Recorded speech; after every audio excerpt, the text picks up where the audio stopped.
Oke, selamat datang lagi di video pembelajaran mata kuliah Manajemen Produksi dan Operasi 2021. Nah, apa yang akan kita pelajari di video kali ini? Ya, kita akan belajar mengenai teknik strategi untuk produksi yang kita sebut sebagai kurva belajar atau learning curve. Mengapa kurva belajar ini penting supaya kita harus pelajari? Karena gini, ketika suatu sistem proses produksi, khususnya kegiatan manufacturing itu sudah berjalan, maka yang diharapkan adalah seiring dengan semakin banyaknya produk yang diproduksi, maka harga untuk memproduksi produk tersebut harus semakin turun atau semakin rendah. Karena seiring dengan semakin banyaknya produk yang dibuat, maka pengalaman dari proses pembuatan produk tersebut juga semakin meningkat. Nah, pengalaman inilah yang nantinya berdampak kepada kemampuan suatu sistem produksi untuk menekan biaya produksinya. Itu. Oke, di sini tertulis bahwasanya ada faktor penekan harga pokok produksi barang ya dari sektor lini manufacturing. Yang pertama bisa dari optimalisasi peralatan pabrik ini. Jadi optimalisasi peralatan pabrik. Jadi peralatannya di-upgrade sehingga lebih handal, maka dalam proses untuk pembuatan produknya bisa lebih cepat. Kemudian dampaknya adalah akan menekan biaya produksi. Karena barang yang diproduksi lebih banyak, tapi waktu yang dibutuhkan tetap. Artinya kan kalau kita bandingkan, dia bisa lebih efisien. Gitu. Kemudian faktor selanjutnya adalah pemilihan vendor bahan baku yang dekat dengan lokasi proses produksi. Jelas ini kaitannya dengan durasi transportasi dari barang. Gitu. Jadi makin cepat dia dibuat atau ditambah nilainya, maka volumenya yang dapat dihasilkan bisa semakin banyak dalam waktu yang sama. Kemudian selain itu juga desain layout proses produksi yang sesuai ya. Layout di sini bisa produk layout atau proses layout seperti di video yang sebelumnya kita sudah bahas. Jadi walaupun mesin itu canggih ya, mesinnya canggih, tapi kalau layoutnya dia salah ya tentu proses untuk pembuatan barangnya bisa lebih lama. Contoh bagaimana hal yang salah, misalkan peletakan mesin-mesin dia diletakkan dalam jarak yang sangat jauh, sehingga ketika katakanlah proses pembubutan berjarak A gitu ya, kemudian untuk sampai ke proses selanjutnya yaitu proses milling, dia harus melakukan transportasi sejauh 50 meter. Nah, maka kan waktu yang dibutuhkan untuk menempuh jarak 50 meter ini itu termasuk dalam pemborosan waktu gitu. Nah, efeknya apa? Nanti akan barang yang diproduksi juga lebih sedikit dibanding kalau misalkan disusun mesin bubut dan mesin milling berada di dalam suatu jarak yang lebih dekat. Nah, itu kaitannya dengan desain layout. Nah, kemudian adalah tim yang solid dan kompak gitu ya. Jadi ini kaitannya dengan organisasi ya, jadi koordinasi antara satu unit dan unit yang lainnya, misalkan unit gudang dengan unit produksi dan unit marketing, produk desainer dan lain sebagainya itu harus berkesinambungan dan satu bahasa gitu ya dalam proses pembuatan barang. Kemudian ada quality control, proses recheck ya, dan untuk meminimalisir defect dari produk. Nah, yang tidak kalah penting adalah proses perawatan atau maintenance dari suatu alat itu, sehingga meminimalisir terjadinya penghentian peralatan secara tiba-tiba. Nah, oke. Nah, langsung lagi, ini salah satu prinsip yang mendasari strategi operasi dan strategi bisnis itu adalah kurva belajar. Di kurva belajar ini menunjukkan bagaimana biaya berlaku sebagai fungsi dari volume. Nah, itu tadi yang saya katakan. Kalau misalkan kita semakin dapat memproduksi barang dengan jumlah banyak, maka kita dituntut untuk mampu menekan biaya produksinya, gitu ya. Nah, karena gagasan ini muncul bahwa belajar timbul dari pengalaman, ya pengalaman siapa? Pengalaman lini produksi maupun perusahaan untuk produksi barang atau jasa. Setelah belajar dari pengalaman, waktu yang diperlukan untuk menyelesaikan setiap unit semakin berkurang karena pekerja semakin cakap dalam mengerjakan tugasnya. Seperti itu. karena adanya proses belajar, biaya setiap unit berikutnya akan lebih kecil dari biaya sebelumnya. Hal ini terjadi karena beberapa sebab. Ya, yang pertama, prosesnya bisa berubah karena kan ada feedback ya. Oh, sebaiknya dibubut dulu baru dimiling, atau sebaiknya dimiling dulu baru dibubut dulu. Jadi seiring dengan berjalannya pengalaman itu, maka kita bisa menemukan proses mana yang paling efisien untuk membentuk produk yang sama. Kemudian faktor kedua adalah bekerja lebih cepat dari sebelumnya karena sudah memiliki memori ya, memiliki ingatan untuk melakukan pekerjaan yang repetitif, maka dia jadi lebih terbiasa sehingga waktu yang dibutuhkan bisa lebih cepat. Kemudian yang ketiga, ya, yang mempengaruhi proses belajar adalah produk dirancang ulang agar lebih efisien, jadi redesign dari produk. Yang keempat, ditemukannya sumber material yang lebih murah atau dikembangkannya metode yang lebih baik. Nah, ini kaitannya dengan keterjangkauan dari material mentah. Kurva belajar itu digunakan untuk menunjukkan hubungan antara biaya dan jumlah unit yang diproduksi secara kumulatif. Nah, secara matematis, kurva belajar itu dirumuskan sebagai berikut, karena kita harus menghitung dalam ini ya, matematis ya. Y fungsi X sama dengan K dikali X pangkat N. Y fungsi X ini adalah biaya produksi suatu produk kesekian gitu ya, ke N. Misalkan produk pertama, produk kedua, produk ketiga.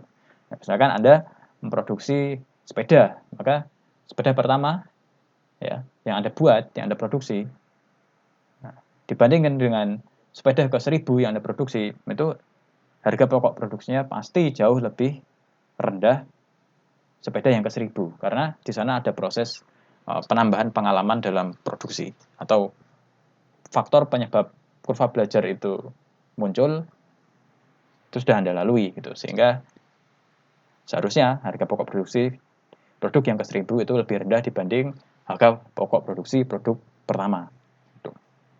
Nah, di sini elemen-elemennya ada Y fungsi X itu biaya produksi unit kesekian, kemudian K itu biaya unit pertama, ada X jumlah total unit yang diproduksi, ya.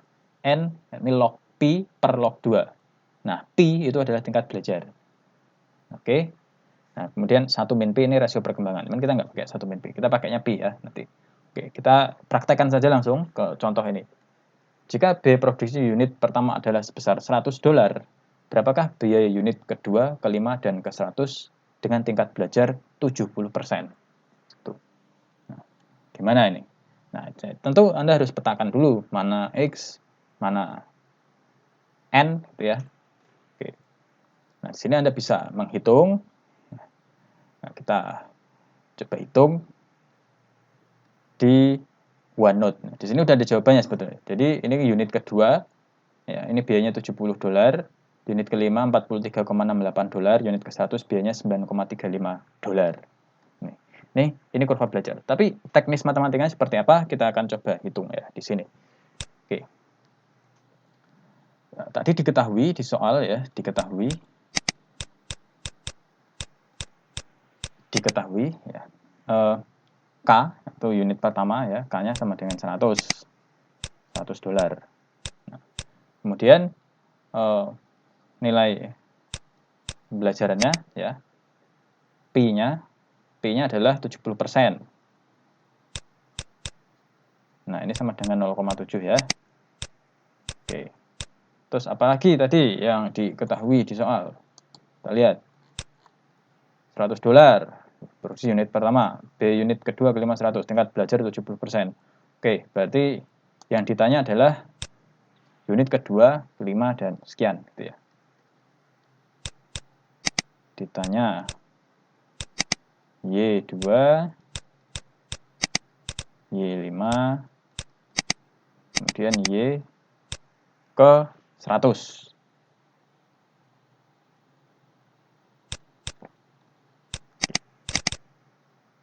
Penyelesaian.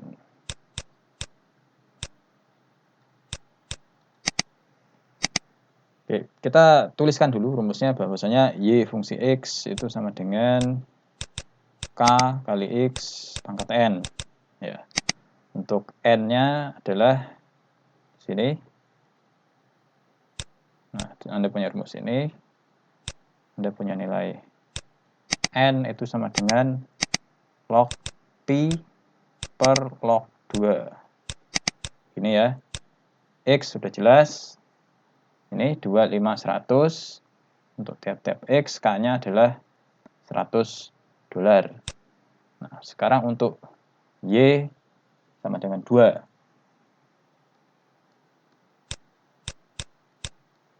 Nah, ini berapa nilainya?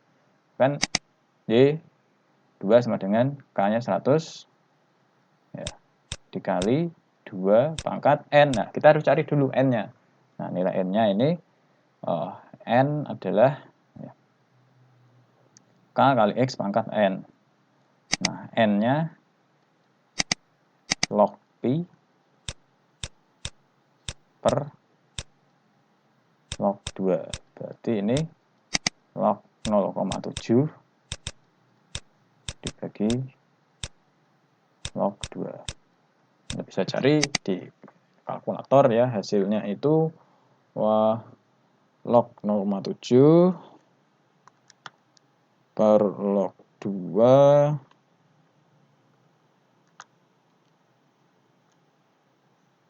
ini minus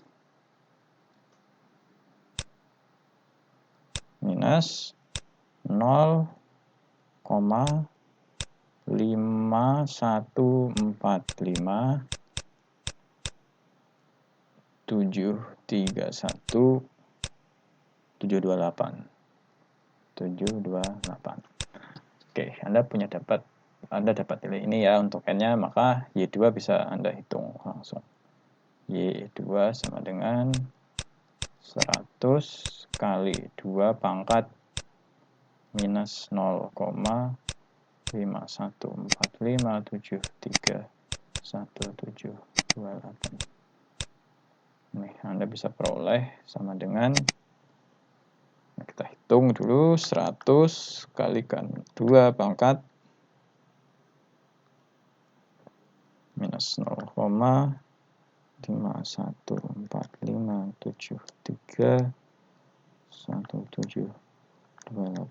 Ini sama dengan 70. Ya, sama dengan 70. Di sini sama dengan $70.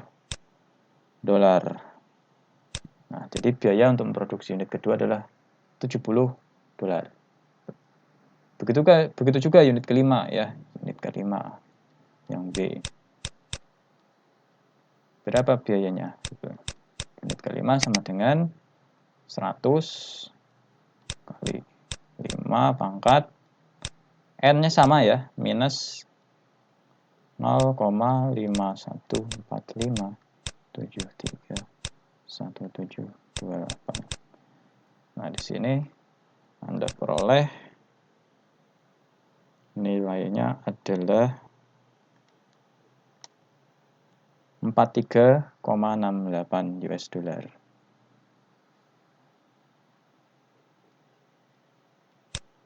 43,68 US dollar biayanya.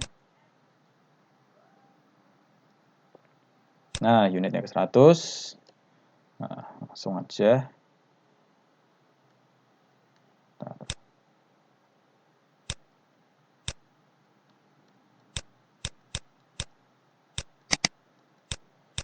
Unit ke 100 ya berarti K ya 100 US dollar, berarti 100 kali X pangkat N. N-nya minus 0,5145731728. Ini.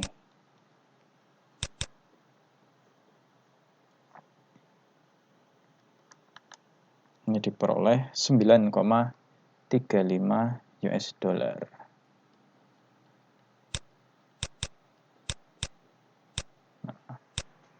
Oke. Nah, grafiknya kalau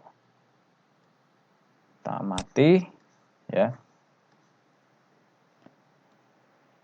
dengan tingkat belajar sebesar 70% itu curamannya sedemikian ya. Nah, sangat curam. Jadi semakin kecil ya nilai Pi-nya, dia harga produksinya semakin rendah, bisa ditekan. Artinya semakin bagus. Nah, pertanyaannya sekarang adalah bagaimana jika kondisi realitanya Anda belum mengetahui berapa sih nilai P perusahaan Anda itu, atau tingkat belajar perusahaan Anda itu berapa. Biasanya kan kalau perusahaan-perusahaan manufaktur itu di sekitar 60-90% ya ininya. Nah, untuk mengetahui berapa kemampuan belajar dari pabrik Anda bisa reverse rumusnya, Anda bisa balik rumusnya. Nah, misalkan ini tadi. Jadi yang kita cari adalah P-nya, gitu ya. Yang kita cari P karena kita tahu nilai K, Y, ya. Untuk X keberapa, maka kita tinggal mencari nilai P-nya. Nah, di sini misalkan kita ambil contoh yang Y2 ini ya. Y2. Oke, kita mencari nilai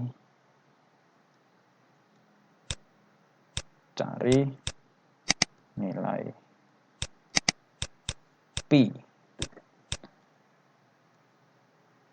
Misal contohnya adalah kita ambil yang Y2. Y2 ini nilainya $70. Oke. $70.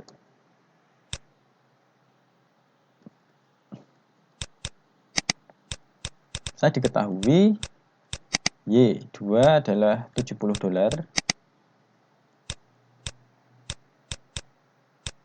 Seperti ini ya. Kemudian nilai biaya yang diperlukan untuk membuat produk pertama adalah $100. Nah, sekarang kita tahu kalau X-nya sama dengan 2 ya. Dari sini ya, X-nya sama dengan 2. Nah, pertanyaannya adalah berapa nilai P-nya? Jadi kemampuan pabrik Anda ini berapa sih kalau dalam angka ya? Kemampuan belajarnya itu berapa? Nah, Anda bisa hitung ini ya. Jadi tinggal Anda balik rumusnya. Ini nanti pakai logaritma. Ya. Kita pakai logaritma. Bentar. Oke. Y2 sama dengan $70. Y2 sama dengan K dikali 2 ya. Ini K kali 2 pangkat N kan gitu. 2 ini X ya.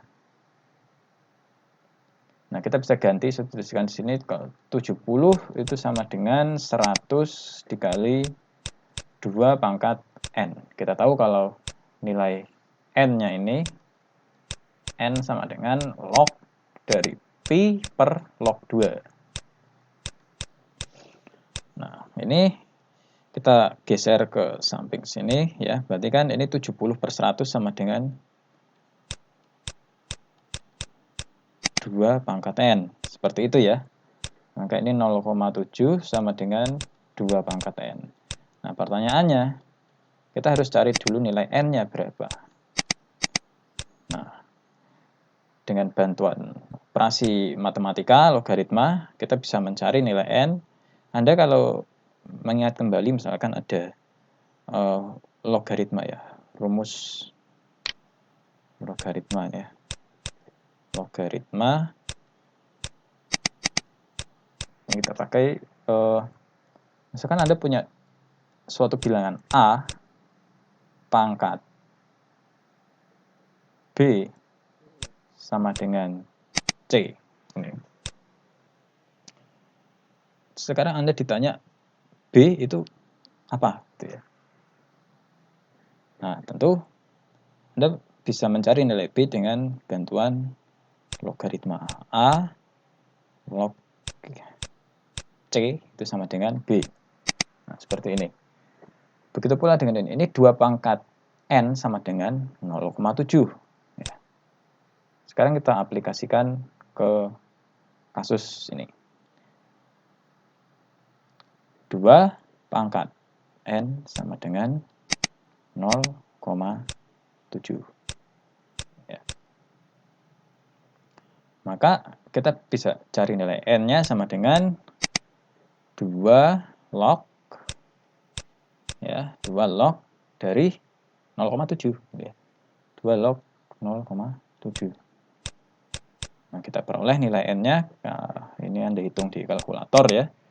Ini minus 0,5145731723. Ini nilai N-nya minus sekian. Oke. Kemudian setelah nilai N ini kita peroleh, maka kita bisa hitung untuk nilai dari Pi-nya gitu ya, karena N itu adalah log Pi dibagi log 2, maka log Pi sama dengan N kali log 2 ya. Log Pi sama dengan N kali log 2. Log Pi sama dengan N kali log 2. Jadi nilai ini N ini kali log 2. Anda hitung di kalkulator, maka Anda akan dapatkan log Pi sama dengan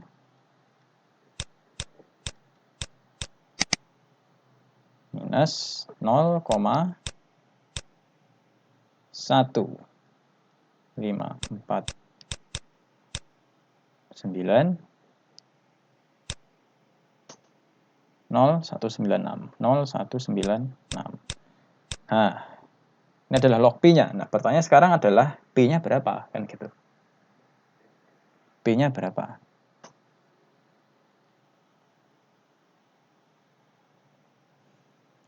Nah, kalau Anda lihat di sini, ini basisnya adalah logaritma 10 ya, karena log Pi ini sama dengan 10 log Pi. Ya, 10 log Pi sama dengan ini. 10 log Pi sama dengan minus 0,15490196. Nah, sekarang Pi-nya adalah berapa? Ya udah, 10 log Pi, ya ini sama dengan A log C, ya, 10 log Pi, A-nya itu 10, nah, C-nya itu Pi, B-nya itu minus 0,1549 sekian. Yang kita cari adalah C, maka nilai C adalah A pangkat B. Nah, A-nya apa di sini? Nah, A-nya 10, ya, A-nya 10, ini A, ya, B-nya adalah minus 0, ini, ya, ini adalah B. Itu, maka Pi sama dengan ya 10 pangkat minus sekian ini. 10 pangkat minus 0,15490196. Maka Anda peroleh Pi-nya adalah 0,7. Nah, Pi 0,7. Sekarang Anda lihat di sini kita pakai Pi 0,7. Menghasilkan Y2 70 dolar. Di sini kita ketahui Y2-nya 70 dolar. Nah, maka ini adalah pembuktian dari prosedur untuk mencari nilai Pi gitu ya, atau tingkat belajar dari suatu perusahaan atau proses produksi. Oke. Sekarang kita lanjut lagi ke slide kita. Sekarang ini Anda coba dulu hitung, Anda buktikan. Nah, kalau Anda sudah menemukan hal yang sama, baru kita lanjut. Oke, kita masuk lagi ke slide ini. Jadi, seperti yang telah dinyatakan sebelumnya, makin rendah tingkat belajarnya, makin curam bentuk kurvanya. Pada setiap kurva tersebut, semakin besar nilai X, kurva akan mendekati nilai 0. Artinya, semakin banyak produk yang Anda hasilkan, maka harga pokok produksinya akan semakin kecil gitu. Nah, nilai K ini tadi itu apa saja ya? Ya di sini ya ada nilai untuk ongkos buruh, kemudian ada nilai biaya variabelnya, ada fixed cost-nya juga masuknya 100 dolar ini. Ini biaya untuk per unit membuat satu unitnya. Jadi seperti itu. Jadi kurva belajar ini berguna untuk memperkirakan biaya dan mengukur perkembangan yang dibuat oleh kegiatan operasi ya dalam mengurangi atau mengefisiensikan biayanya. Jadi diukurnya menggunakan kurva belajar gitu. Selain itu, kurva belajar sangat berguna untuk mengembangkan strategi. Ya, jadi keunggulan kompetitif itu salah satunya dapat diraih dengan harga yang murah, harga dijual ke konsumen yang murah. Jadi supaya harga jualnya murah ke konsumen, kita harus menekan biaya pokok produksi. Itu kalau strategi yang dipakai strategi berbiaya murah. Nah, tentu kita harus lihat juga marketnya seperti apa. Gitu. Apakah kita mengincar orang-orang yang suka barang-barang murah atau orang yang suka barang-barang mewah gitu. Tentu ini adalah pilihan. Gitu. Oke. Yang jelas kalau semakin murah barang, maka cenderung lebih dapat terserap ke market dengan mudah, tentu dengan kualitas yang bagus ya. Jadi seperti itu.